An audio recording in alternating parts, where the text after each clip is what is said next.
चंदन नगर गांव में करोड़ी नाम का लालची जमींदार रहा करता था। पूरा गांव उससे बहुत दुखी था। जब भी गांव वाला उससे कुछ पैसे उधार लेता, वह उस जमींदार करोड़ी मल का गुलाम बन जाता। एक दिन जमींदार के दो लोग गांव के रतन नामक किसान को लाठी डंडे से मार रहे होते हैं। अरे मारो रे इसे और मारो, ससुरे का नाती है, हमारे रुपए लेकर बैठ गया है और अब जब हमारा रुपया ब्याज सहित चुकता करने की बारी आई तो नाटक कर रहा है। अरे मारो इसे और मारो रे। अरे अरे जमींदार जी, मुझे छोड़ दीजिए। अब तो मेरे पास कुछ भी नहीं बचा। जो जमीन थी वो भी आपको दे दी। अब और कहाँ से चुकता करूँ आपका ब्याज? देखो रतन, हमने तुमसे पहले ही कहा था, हमारा ब्याज तो तुम्हें सूद समेत लौटाना ही होगा, वरना अच्छा नहीं होगा। गांव में रहना है तो जल्दी ही मेरा ब्याज मुझे लौटा दो, समझे? बस थोड़े दिन की और मोहलत दे दो जमींदार जी, मैं कुछ भी करके आपका रुपया ब्याज समेत लौटा दूंगा। अच्छा अच्छा, ठीक है, चलो रतन, दिए देते हैं तुम्हें 2 दिन और, लेकिन 2 दिन बाद मेरे रुपए ब्याज समेत नहीं लौटा पाए तो अंजाम अच्छा नहीं होगा, बता रहा हूँ। हाँ। रतन जमींदार की यह बात सुनकर बहुत दुखी होता है और दुखी मन से वहाँ से अपने घर चला जाता है, जहाँ अपनी पत्नी रीमा बैठी चूल्हे पर कुछ रोटियां बना रही होती हैं। अरे आ गए आप, कब से आपकी राह देख रही थी। घर में जो भी आटा था उसकी रोटियां बना दी हैं, जल्दी खा लीजिए, आपको बहुत भूख लगी होगी। नहीं भाग्यवान, आज ये रोटियां तुम ही खाओ। रोज अपने हिस्से की तो मुझे दे देती हो, तुम ही खाओ भाग्यवान। क्या पता आज के बाद हमें रोटियां खाने का अवसर मिलेगा भी या नहीं। मेरी तो कुछ समझ नहीं आ रहा भाग्यवान, अब क्या होगा? अरे ये आप क्या बोल रहे हैं जी? आखिर क्या हुआ, क्यों ऐसी बातें कर रहे हैं? बताइए जी, मुझे बहुत डर लग रहा है। जमींदार से खेती करने के लिए जो पैसे लिए थे, अब वो पैसे ब्याज समेत चुकता करने होंगे, नहीं तो न जाने क्या होगा भाग्यवान। वो लालची जमींदार कुछ भी कर सकता है।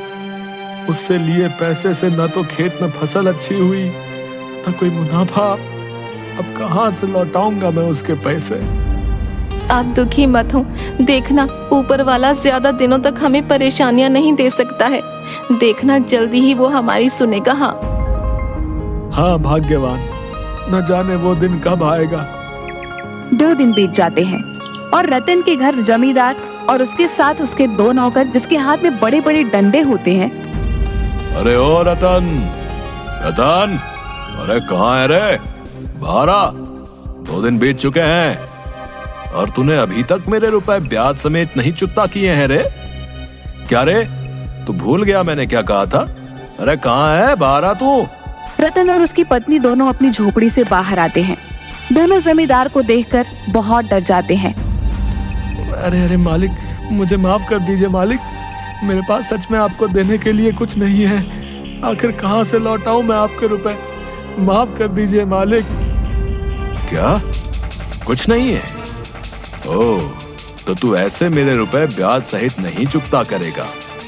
रुक, अभी मजा चखाता हूँ तुझे। अरे ओ बिल्लू, ओ जग्गी, और दिखाओ तो अपने हाथों का कमाल और फेंक दो इस रतन का सारा सामान झोपड़ी के बाहर और आग लगा दो इसकी 2 कौड़ी की झोपड़ी को। मुझसे होशियारी करता है, जानता नहीं है मुझे मैं कौन हूँ, ब्याज लगा के। जिसके बाद बिल्लू और जग्गी रतन की झोपड़ी का सारा सामान बाहर फेंक देते हैं और रतन की झोपड़ी को आग लगा देते हैं।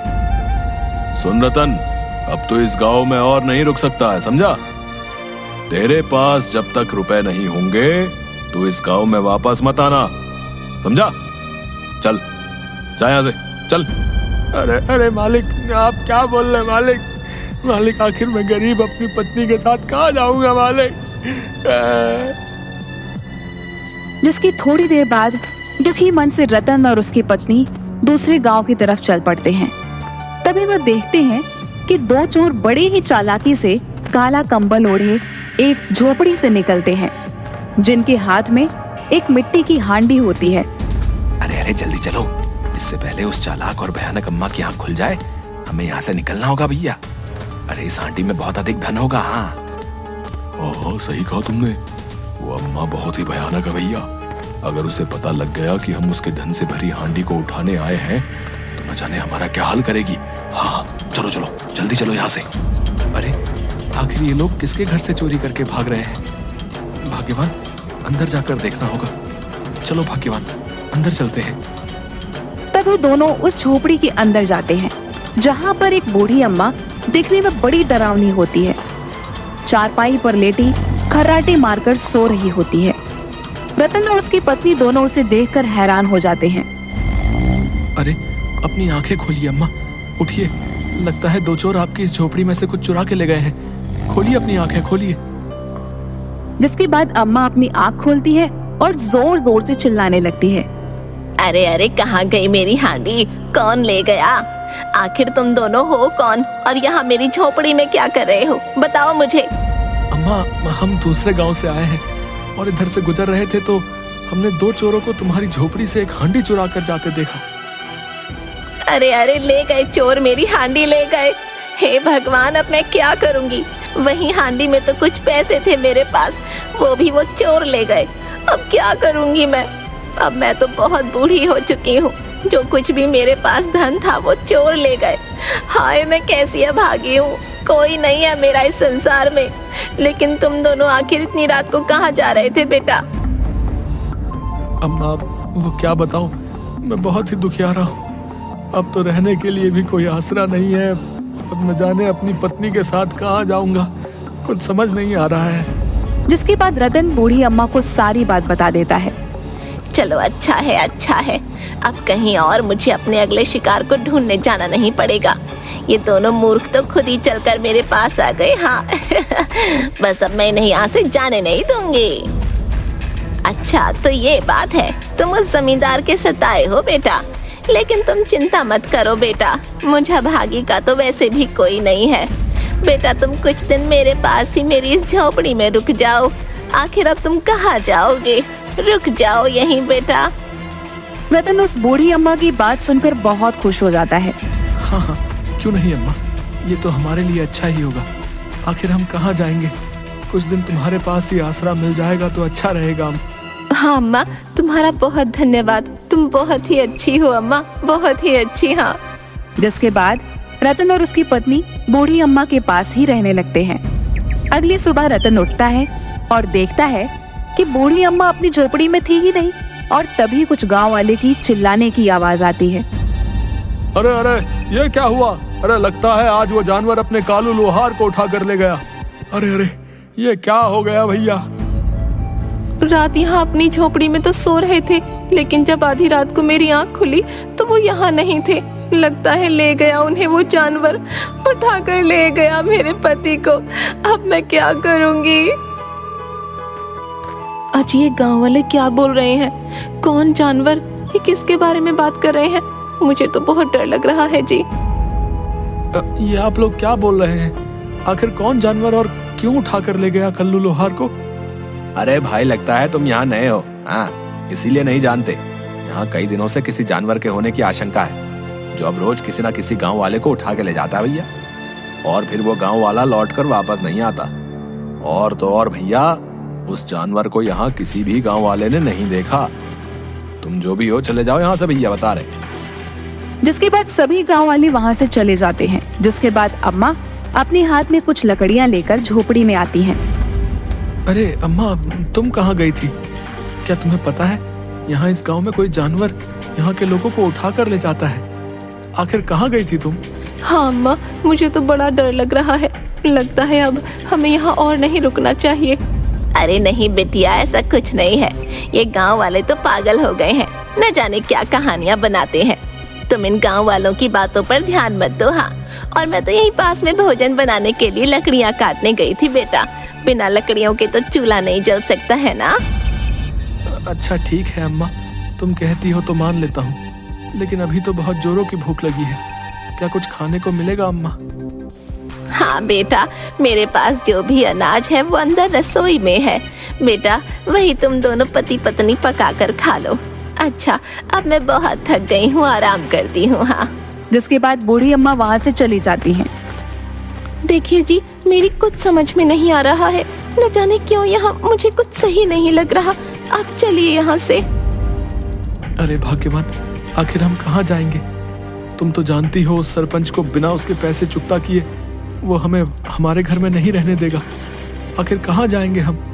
कुछ नहीं होगा भाग्यवान, तुम बेकार में ही चिंता कर रही हो। अच्छा चलो, अब रसोई में जो भी अनाज है उसे पका कर ले आओ, बहुत भूख लगी है भाग्यवान। अच्छा ठीक है, तुम कहते हो तो मान लेती हूँ। अब और कर भी क्या सकते हैं जी, लेकर आती हूँ भोजन। जिसके बाद रतन की पत्नी अम्मा की रसोई में जाती है। अरे अब कहाँ रखा होगा अनाज? मुझे तो कहीं नजर ही नहीं आ रहा।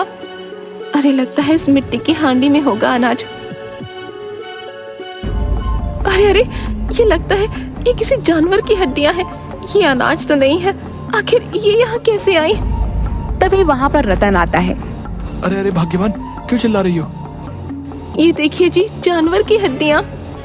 रतन भी यह देखकर हैरान हो जाता है।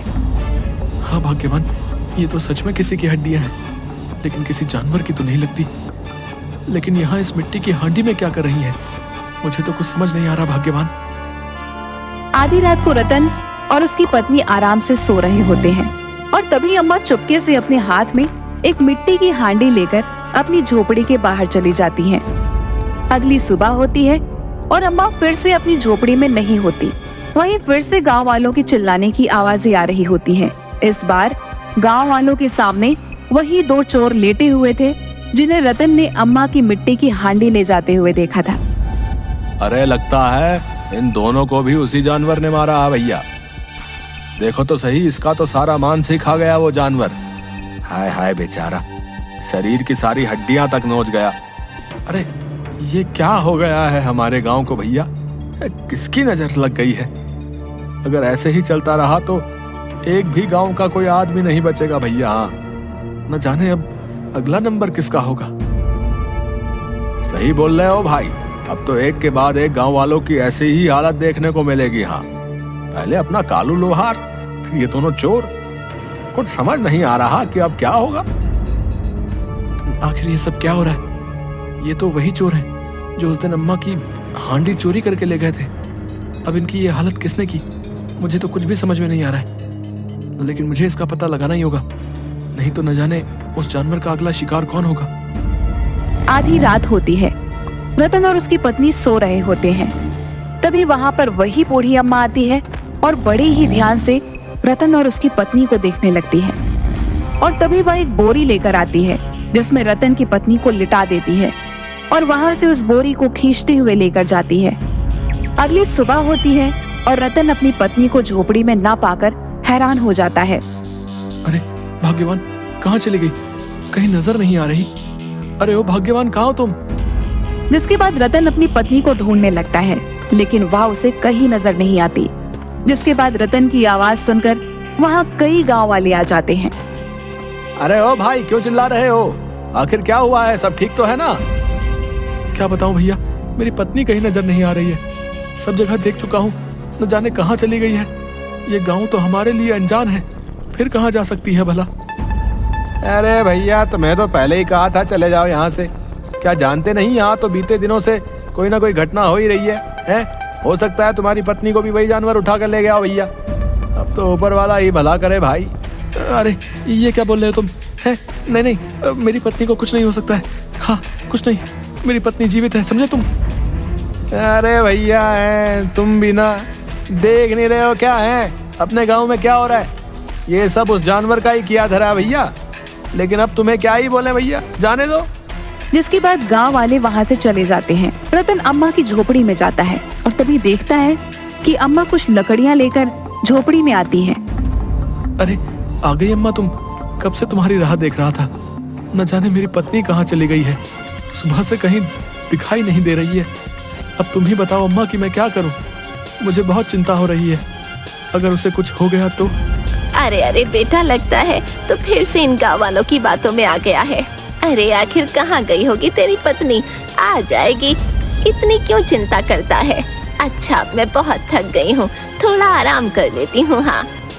आधी रात हो जाती है, लेकिन रतन की पत्नी वापस नहीं लौटती। तभी रतन देखता है कि वह अम्मा चुपके से अपनी झोपड़ी के बाहर एक मिट्टी की हांडी लेकर जा रही हैं। तभी वह देखता है कि वह अम्मा जंगल में एक बूढ़े तांत्रिक के पास जा रही हैं, जो जंगल के एक पेड़ के नीचे अपनी आराधना में लीन होता है। ये लीजिए बाबा, और इंसान की हड्डियां मैंने इस मिट्टी की हांडी में एकत्र कर ली हैं। अब बस कुछ ही समय की बात है, फिर मुझे वो खजाना तो मिल जाएगा और मैं हमेशा के लिए जवान हो जाऊंगी ना बाबा। हाँ हाँ, क्यों नहीं। तुमने कुछ ही समय में हमें खूब सारी इंसानों की हड्डियां दे दी, तो अवश्य ही बस कुछ और ही इंसानों की हड्डियां शेष हैं।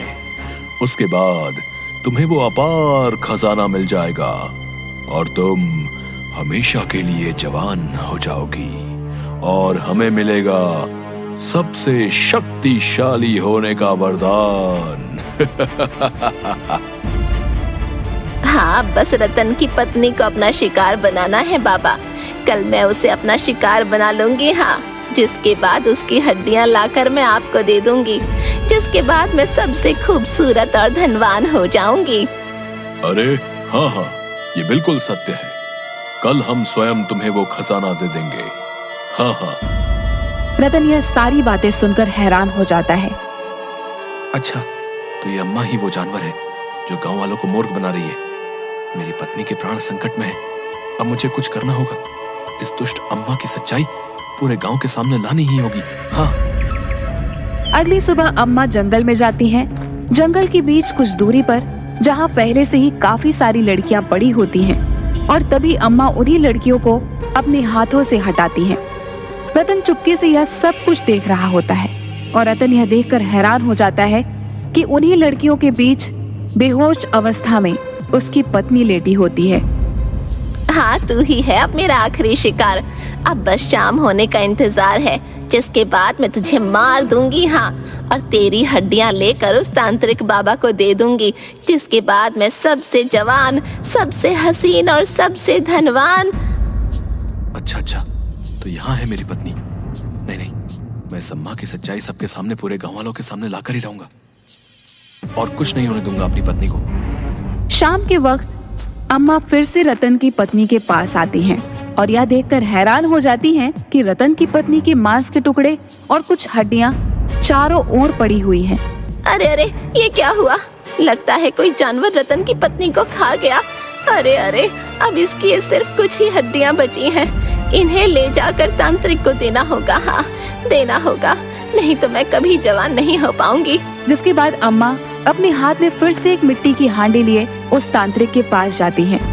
ये लीजिए बाबा, मैं ले आई कुछ और इंसानी हड्डियाँ। अब तो आप खुश हो और अब तो मैं हमेशा के लिए जवान और धनवान हो जाऊंगी ना। अरे वाह वाह, लाओ दो हमें। आज तो तुमने हमें बहुत खुश कर दिया। लाओ, ये इंसान की हड्डियां हमें दो। अब हम तुम्हें अवश्य ही अपनी शक्तियों से जवान कर देंगे और खजाना देंगे, इतना खजाना कि तुम सबसे धनवान बन जाओगी। और तभी तांत्रिक अपने हाथ में वह हांडी लेता है और सूंघता है तो गुस्से से लाल हो जाता है। हमसे होशियारी करती है, ये किसी इंसान की नहीं बल्कि किसी जानवर की हड्डियां हैं। मूर्ख, हमें मूर्ख समझती है। आज हमारी तपस्या पूरी होने वाली है, लेकिन तूने हमारे साथ छल करना चाहा। नहीं, आज हमारी तपस्या पूरी होने से कोई नहीं रोक सकता है। आज मैं इस संसार में सबसे अधिक शक्तिशाली हो जाऊंगा। हाँ, फिर चाहे उसके लिए मुझे तुझे ही अपना शिकार क्यों ना बनाना पड़े। ऐसे ही इंसानी हड्डियों से आज मेरी तपस्या पूरी होगी। नहीं बाबा, ये आप क्या बोल रहे हैं? मैं तो रतन की पत्नी की ही हड्डियां लेकर आई थी बाबा। नहीं, मुझे क्षमा कर दीजिए, न जाने ये कैसे हो गया। नहीं, तू नहीं बच पाएगी अब मेरे हाथों से। तभी तांत्रिक एक तलवार से अम्मा को मारने ही वाला होता है कि तभी वहाँ पर गांव के कुछ लोग अपने हाथों में आग की मशाल लिए रतन और उसकी पत्नी के साथ आते हैं। ओए रुको तांत्रिक, ओए, अब हम तुझे तेरी तपस्या पूरी कराते हैं। नहीं, छोड़ दो मुझे, मैंने कुछ नहीं किया। मैंने जो भी किया इस तांत्रिक के कहने पर किया। हाँ, छोड़ दो मुझे। तुम्हारा सच अब सबके सामने आ गया है दुष्ट अम्मा। आज तो तुम मेरी पत्नी को भी मारकर इसकी हड्डियां इस तांत्रिक को दे देती, अगर मैं वहां पर अपनी पत्नी की जगह पर जानवरों की हड्डियां ना रखता तो मेरी पत्नी को अपना शिकार बना चुकी होती अभी तक, जैसे बाकी गांव वालों को अपना शिकार बनाया। हाँ। अच्छा, तो ये सब तूने किया है, लेकिन मुझे माफ कर दो। मैंने जो भी किया इस तांत्रिक के कहने पे किया। इसने मुझे कहा था अगर मैं कुछ दिनों तक इंसानों की हड्डियां लेकर इसे दूंगी तो ये मुझे अपनी शक्तियों से खजाना देगा। हाँ, खूब सारा खजाना, जिसे पाकर मैं सबसे धनवान हो जाती। लेकिन आज तुम्हारी वजह से मेरी ये इच्छा पूरी नहीं हो पाई। अच्छा, तो ये बात है। दुष्ट अम्मा, इस तांत्रिक की बातों में आकर तूने गांव वालों को मौत के घाट उतार दिया है। तुम दोनों को अपने किए की सजा अवश्य ही मिलेगी। हाँ, इस अम्मा और तांत्रिक को पुलिस के हवाले ही कर देना ठीक होगा भैया। अब तो वही इन्हें सजा देंगे। अच्छा, तो ये सब इन दोनों का किया कराया है। गांव के लोगों को यही मार रहे थे। इस ढोंगी तांत्रिक को तो हम कितने समय से ढूंढ रहे थे, आज जाकर हाथ आया है। अब चलो जेल में करना तपस्या, और तुम भी दुष्ट अम्मा वहीं धनवान होना। चलो। जिसके बाद दोनों पुलिस वाले अम्मा और तांत्रिक को लेकर वहां से चले जाते हैं। जिसके बाद सभी गांव वाले रतन को अपने गले से लगा लेते हैं। अब रतन और उसकी पत्नी खुशी खुशी गांव के लोगों के साथ ही रहने लगते हैं, और इस तरह रतन को हमेशा के लिए करोड़ीमल जमींदार से छुटकारा भी मिल जाता है।